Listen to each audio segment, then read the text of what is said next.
You know what's crazy? I don't think people realize Doritos didn't start as some big idea in a boardroom. It started as leftovers, and somehow that turned into one of the biggest snack brands in the world.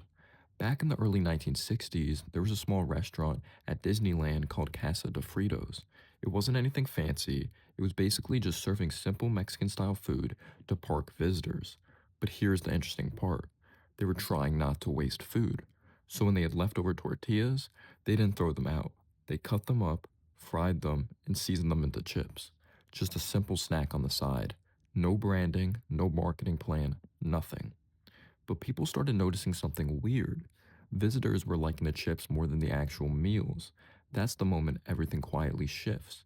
At the time, Frito-Lay, the snack company behind Lay's and other chips, gets involved. They basically realize, wait, this random side snack is more popular than the food it comes with. So they take the idea and start developing it into an actual product. The early version of Doritos launches in the 1960s, but here's something most people don't know. The first Doritos weren't even flavored that way we think of them now. They were just toasted corn chips, lightly salted, very plain compared to modern versions. They were fine, but nothing special yet. But everything changes when Doritos starts leaning into strong seasoning, because at some point, someone realizes something important. People don't just want chips, they want flavor that hits immediately. So they introduce nacho cheese Doritos, and this is where Doritos stops being just another chip.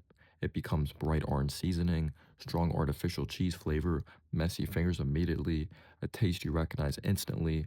This wasn't subtle food anymore. It was loud food, and that's exactly why it worked because no other chip really tasted like that at the time. Then in the 1980s, Doritos does something risky. They don't just double down on cheese, they create Cool Ranch. And that matters because it proves something. Doritos isn't a flavor, it's a concept.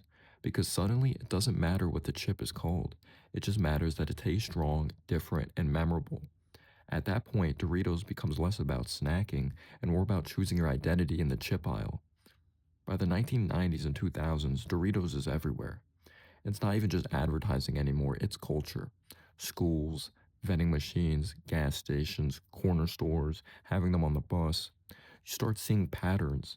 The loud crunch in quiet classrooms, orange dust on fingers, people trading snacks like it means something, different flavors becoming personality traits, and Doritos fits perfectly into that gas station moment too. Quick stops, no thinking, just grabbing something that feels right. The reason Doritos survived and grew while other snacks faded is actually pretty simple. They never try to be subtle. Most chips try to be light, simple, natural tasting. Doritos went the opposite direction artificial but addictive flavor, extreme seasoning, bright branding, messy experience that you remember. They basically built their entire identity on being impossible to ignore. Today, Doritos is owned by PepsiCo, and it's turned into a constant cycle of new flavors, limited editions, and marketing campaigns. But even with all that evolution, the core idea hasn't changed.